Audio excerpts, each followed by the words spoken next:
नमस्कार।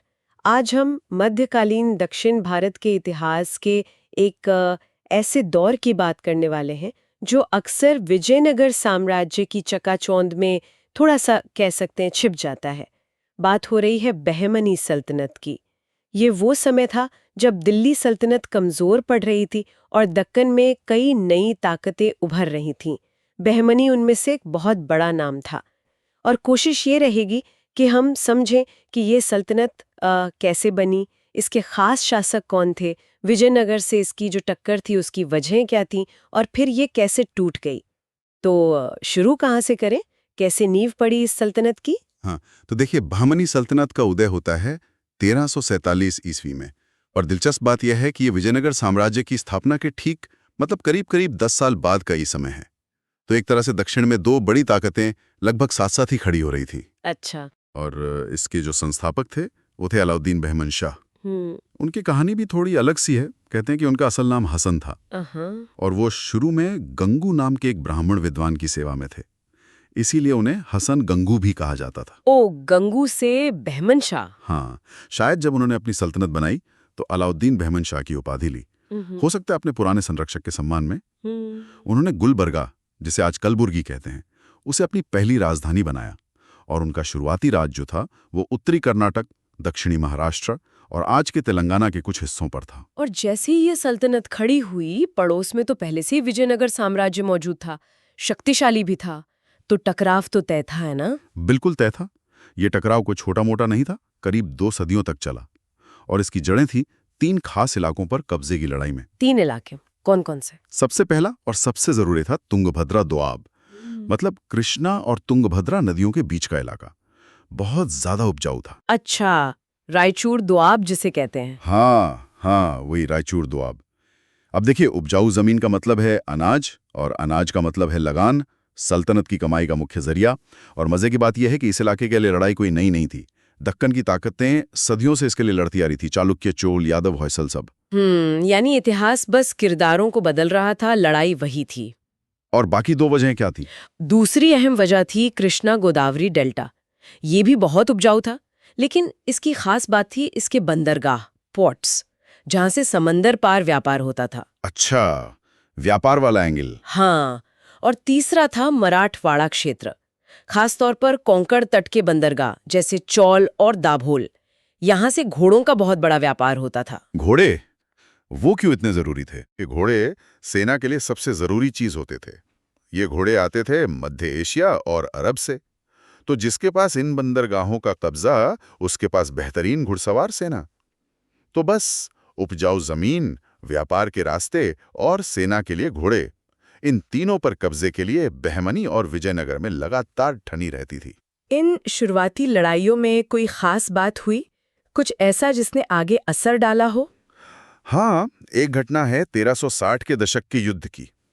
माना जाता है कि ये शायद पहला मौका था भारत में जब किसी लड़ाई में दोनों पक्षों ने, यानी बहमनी और विजयनगर दोनों ने तोपखाने का इस्तेमाल किया, आर्टिलरी। तोपे? हाँ। दोनों ने उस वक्त? जी हाँ, दोनों ने। ये दिखाता है कि दोनों ही सल्तनतें उस दौर की जो नई मिलिट्री टेक्नोलॉजी थी उसे अपनाने में पीछे नहीं थी। बहमनी फौज को थोड़ी बढ़त मिली, शायद उनके घोड़े बेहतर थे और तोपे भी, पर वो विजयनगर को पूरी तरह हरा नहीं पाए। युद्ध तो चलते रहे होंगे, लेकिन मैंने सुना है कि इसी शुरुआती दौर में एक युद्ध के बाद संधि हुई थी जिसमें कुछ अनोखी बात थी आम लोगों को लेकर। हाँ, ये वाकई ध्यान देने वाली बात है। हुआ ये कि इसी शुरुआती दौर की एक बड़ी लड़ाई में दोनों तरफ बहुत नुकसान हुआ, तो एक संधि हुई। उसमें तुंगभद्रा दोआब का बंटवारा तो हुआ, लेकिन एक खास बात ये तय हुई कि आगे की लड़ाइयों में जो आम लोग हैं, निहत्थे नागरिक, उनका कत्ल नहीं किया जाएगा और युद्ध बंदियों के साथ भी इंसानियत बढ़ती जाएगी। ये तो काफी आगे की सोच लगती है उस जमाने के हिसाब से। बिल्कुल। अब इसकी तुलना आज के जिनेवा कन्वेंशन से करना तो शायद ठीक नहीं होगा, लेकिन उस दिशा में एक कोशिश जरूर थी। और कुछ इतिहासकार मानते भी हैं कि शायद इसका कुछ असर पड़ा भी। दक्षिण भारत में शायद आम नागरिकों की वैसी मारकाट कुछ कम हुई जैसी उत्तर भारत में कभी कभी देखने को मिलती थी। अच्छा, अब वो जो दूसरा इलाका था, कृष्णा गोदावरी डेल्टा, वहां की लड़ाई तो और भी उलझी हुई होगी, क्योंकि वहां सिर्फ ये दो ही नहीं थे ना? बिल्कुल सही कहा आपने। वहां मामला ज्यादा पेचीदा था। तुंगभद्रा दोआब में तो लड़ाई मुख्य रूप से बहमनी और विजयनगर के बीच थी, पर कृष्णा गोदावरी डेल्टा पर 5 दावेदार थे। बहमनी, विजयनगर, वारंगल के काकतीय शासक, फिर वहां रेड्डी साम्राज्य भी था और उड़ीसा के गंगा शासक भी। सब इस अमीर इलाके पर अपना दबदबा चाहते थे। 5 ताकतें, तो फिर गठजोड़ कैसे बने? क्या यहाँ भी लड़ाइयाँ बस धर्म के नाम पर थीं? यही तो दक्कन की राजनीति की खासियत दिखती है। देखिए, शुरू में बहमनी ने वारंगल पर हमला करके गोलकुंडा का किला छीना था, दुश्मन थे। लेकिन जब विजयनगर ज्यादा ताकतवर होने लगा तो बहमनी और वारंगल ने अपनी पुरानी दुश्मनी भुला दी, दोनों ने हाथ मिला लिया। अच्छा, दुश्मन दोस्त बन गए। हाँ, क्योंकि उनका साझा दुश्मन अब विजयनगर था। मकसद था विजयनगर को इस डेल्टा इलाके में फैलने से रोकना, और इस दोस्ती को पक्का करने के लिए वारंगल के राजा ने बहमनी सुल्तान को एक बहुत कीमती जवाहरात जड़ा हुआ सिंहासन भी तोहफे में दिया था। और ये गठबंधन, ये दोस्ती कब तक चली, इससे क्या पता चलता है? हैरानी की बात है, ये गठबंधन करीब 50 साल तक चला। 50 साल। ये इस बात का पक्का सबूत है कि दक्कन की ये लड़ाइयाँ सिर्फ हिंदू मुस्लिम का झगड़ा नहीं थी, जैसा कि कई बार कहा जाता है। हाँ, ये नजरिया थोड़ा सरल हो जाता है शायद। बिल्कुल। ये असल में सत्ता की, संसाधनों की और इलाके पर अपने असर की लड़ाइयाँ थी, जहां राजनीतिक जरूरत के हिसाब से हिंदू और मुस्लिम शासक एक दूसरे के खिलाफ भी लड़े और एक दूसरे का साथ भी दिया। और इस बहमनी वारंगल गठबंधन ने विजयनगर को कृष्णा गोदावरी डेल्टा में घुसने से काफी समय तक रोके रखा। चलिए, अब बात करते हैं बहमनी सल्तनत के कुछ जाने माने सुल्तानों की। एक नाम जो बहुत सम्मान से लिया जाता है वो है फिरोज शाह बहमनी का। कैसे शासक थे वो? पढ़े लिखे और कह सकते हैं सांस्कृतिक रूप से विकसित सुल्तानों में से एक थे। वो खुद कई भाषाएं जानते थे। फारसी, अरबी, तुर्की तो थी ही, साथ में तेलुगु, कन्नड़, मराठी जैसी स्थानीय भाषाएं भी। कहते हैं कुरान के साथ साथ उन्होंने बाइबल भी पढ़ी थी। कला, विज्ञान, साहित्य के बड़े संरक्षक थे। मैंने सुना है कि उनका एक सपना था कि दक्कन को उत्तर भारत के मुकाबले एक बड़ा सांस्कृतिक केंद्र बनाया जाए। हाँ, उनका इरादा कुछ वैसा ही था। देखिए, उस वक्त दिल्ली पर तैमूर का हमला हुआ था 1398 में।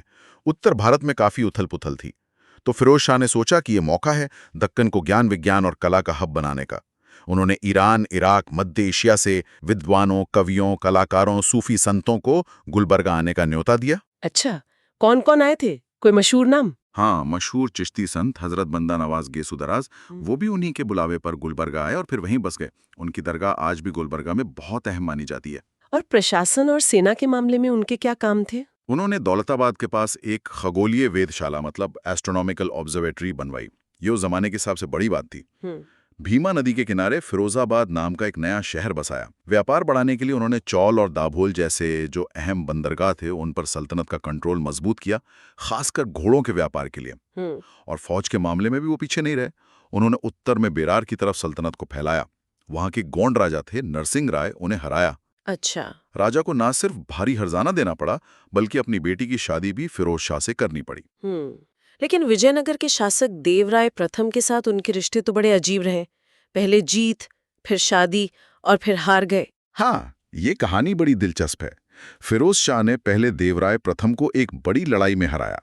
उनसे हर जाने के तौर पर बहुत बड़ी रकम ली, करीब 10 लाख हूण, जो सोने की मुद्रा थी, साथ में मोती, हाथी वगैरह। इतना ही नहीं, देवराय प्रथम को मजबूर होकर अपनी बेटी की शादी भी फिरोज शाह से करनी पड़ी। और दहेज में तुंगभद्रा दोआब का एक जरूरी किला, बांकापुर का किला, वो भी देना पड़ा। शादी तो हो गई, पर शांति नहीं रही। नहीं, ज्यादा दिन नहीं, कुछ साल बाद वही कृष्णा गोदावरी डेल्टा का मसला, फिर जंग छिड़ गई। लेकिन इस बार देवराय प्रथम ज्यादा होशियार निकले। उन्होंने बहमनी के जो सहयोगी थे वारंगल, उन्हें अपनी तरफ मिला लिया। ओहो, पासा पलट गया। बिल्कुल। विजयनगर और वारंगल की मिलीजुली फौजों ने फिरोज शाह को बुरी तरह हरा दिया। और ये हार फिरोज शाह के लिए इतनी बड़ी बेइज्जती थी, और शायद उनकी उम्र भी हो चली थी, कि उनके अपने ही दरबारियों ने, खासकर उनके भाई अहमद शाह ने, उन्हें तख्त छोड़ने पर मजबूर कर दिया। सुल्तान को गद्दी छोड़नी पड़ी, ये तो कम ही होता है इतिहास में। हाँ, मध्यकालीन इतिहास में ऐसा कम ही देखने को मिलता है। एक इतिहासकार है फरिश्ता, उन्होंने उनके बारे में कुछ लिखा है, निजी जीवन के बारे में। हाँ, फरिश्ता लिखते हैं कि फिरोज शाह वैसे तो धार्मिक नियमों को मानने वाले सुन्नी मुसलमान थे, लेकिन उन्हें शराब पीने और संगीत सुनने का शौक था। फरिश्ता इसे इस्लाम के हिसाब से ठीक नहीं मानते थे। उनका मकबरा गुलबर्गा में है, हफ्ते गुंबद कहते हैं उसे, मतलब 7 गुंबद। हालांकि उसमें 2 ही बड़े गुंबद हैं। तो फिरोज शाह के जाने के बाद उनके भाई अहमद शाह प्रथम गद्दी पर बैठे और उन्होंने आते ही एक बड़ा फैसला लिया, राजधानी बदल दी, गुलबर्गा से कहीं और। जी हाँ, फिरोज शाह के हटने के बाद उनके भाई अहमद शाह प्रथम सुल्तान बने 1422 से 1436 तक, और उनका पहला बड़ा काम था राजधानी को गुलबर्गा से हटाकर बीदर ले जाना। बीदर? क्यों, गुलबर्गा में क्या दिक्कत थी या बीदर में कुछ खास था? मौसम अच्छा था? मौसम एक वजह हो सकती है, बीदर शायद थोड़ा ठंडा है, लेकिन ज्यादा अहम वजहें थी रणनीतिक, मतलब स्ट्रेटेजिक। बीदर जो है वो सल्तनत के पूर्वी इलाकों के ज्यादा करीब था, खासकर वारंगल और कृष्णा गोदावरी डेल्टा, जहां उस समय लड़ाइयां तेज थीं। गुलबर्गा पश्चिम की तरफ पड़ता था। अच्छा, मतलब जहां एक्शन था, राजधानी वहीं ले गए। हाँ, एक तरह से राजधानी को संघर्ष के केंद्र के पास ले जाने से फौज और प्रशासन पर कंट्रोल बेहतर हो सकता था। अहमद शाह को वली यानी संत भी कहा जाता है, तो क्या वो लड़ाई झगड़े से दूर रहते थे? उन्हें वली इसलिए कहा जाने लगा क्योंकि उनका झुकाव सूफी संत गेसु द्रास की तरफ बहुत था। वो उनके बड़े अनुयायी थे, आध्यात्म में रुचि थी। लेकिन संत होने का ये मतलब नहीं था कि उन्होंने तलवार रख दी थी। वो एक योद्धा शासक भी थे। उन्होंने वारंगल से अपने भाई की हार का बदला लिया, उस पर हमला किया, हराया और उसका काफी बड़ा हिस्सा बहमनी सल्तनत में मिला लिया। इसके अलावा उत्तर में मालवा और गुजरात के सुल्तानों से भी उनकी लड़ाइयां हुईं। अब बहमनी सल्तनत के इतिहास में एक ऐसा नाम आता है जो सुल्तान तो नहीं था, पर शायद सुल्तानों से भी ज्यादा ताकतवर था, महमूद गवान। बिल्कुल सही कहा आपने, महमूद गवान। वो सुल्तान मोहम्मद शाह तृतीय के वजीर आजम यानी प्रधानमंत्री थे, लगभग 1461 से 1481 तक। लेकिन वो इतने काबिल, इतने दूरदर्शी और इतने ताकतवर हो गए थे कि सुल्तान तो बस नाम के रह गए थे। सल्तनत की असली कमान गवान के ही हाथों में थी। और दिलचस्प बात यह है कि वो दक्कन के नहीं थे, ईरान से एक व्यापारी के तौर पर आए थे। बाहर से आए थे? हाँ, अपनी काबिलियत के दम पर वो सल्तनत के सबसे ऊंचे पक तक पहुंचे। ऐसे जो बाहर से आए हुए असरदार लोग थे, उन्हें अफाकी कहा जाता था, मतलब परदेसी या विदेशी। तो ये अफाकी होना उनके लिए एक चुनौती भी रहा होगा। खैर, उनकी उपलब्धियां क्या थीं? क्या किया उन्होंने ऐसा? महमूद गवान एक बहुत ही असाधारण किस्म के प्रशासक, सेनापति और डिप्लोमेट थे। उनके समय में बहमनी सल्तनत न सिर्फ अपने सबसे बड़े साइज तक पहुंची, बल्कि प्रशासनिक तौर पर भी सबसे मजबूत हुई। फौज के मामले में देखें तो उनकी सेनाओं ने विजयनगर के खिलाफ बड़ी जीतें हासिल की। दक्षिण में कांचीपुरम तक हमले किए, पश्चिम में कोंकण तट पर विजयनगर से गोवा और दाभोल जैसे अमीर बंदरगाह छीन लिए। इससे सल्तनत के समुद्री व्यापार पर पकड़ बहुत मजबूत हो गई। और कूटनीति, डिप्लोमेसी, उसमें भी वो माहिर थे। उत्तर में मालवा का सुल्तान था महमूद खिलजी, उसका खतरा बढ़ रहा था, तो गवान ने गुजरात के सुल्तान से गठबंधन करके उसे रोक दिया। और उनके प्रशासनिक सुधार, कहते हैं उन्होंने पूरी सल्तनत की व्यवस्था ही बदल दी थी। वाकई उनके प्रशासनिक सुधार बहुत अहम थे। इतनी बड़ी सल्तनत को ठीक से चलाने के लिए उन्होंने इसे 8 प्रांतों में बांटा, जिन्हें तरफ कहते थे। हर प्रांत का एक मुखिया होता था, तरफदार यानी गवर्नर। अच्छा, गवर्नर। हाँ, और गवर्नरों की ताकत पर लगाम रखने के लिए भी उन्होंने कई इंतजाम किए। उन्होंने कोशिश की कि सेना और अधिकारियों को जागीर की जगह नकद तनख्वाह मिले, और सबसे बड़ा काम, उन्होंने पूरी सल्तनत की जमीन की पैमाइश करवाई, नाप तोक करवाई, ताकि लगान ठीक से तय हो सके, किसानों पर ज्यादा बोझ न पड़े। ये तो बहुत बड़ा काम था। हाँ, बहुत बड़ा। उन्होंने खालिसा जमीन, यानी वो जमीन जो सीधे सुल्तान के कंट्रोल में होती थी, उसका हिस्सा बढ़ाया। इससे शाही खजाना मजबूत हुआ। और शिक्षा के लिए उन्होंने बीदर में एक शानदार मदरसा बनवाया। वो उस वक्त का एक तरह का बड़ा विश्वविद्यालय था। उसके खंडर आज भी बीदर में देखने लायक हैं। सब कुछ इतना अच्छा चल रहा था, सल्तनत फैल रही थी, प्रशासन मजबूत था, व्यापार बढ़ रहा था।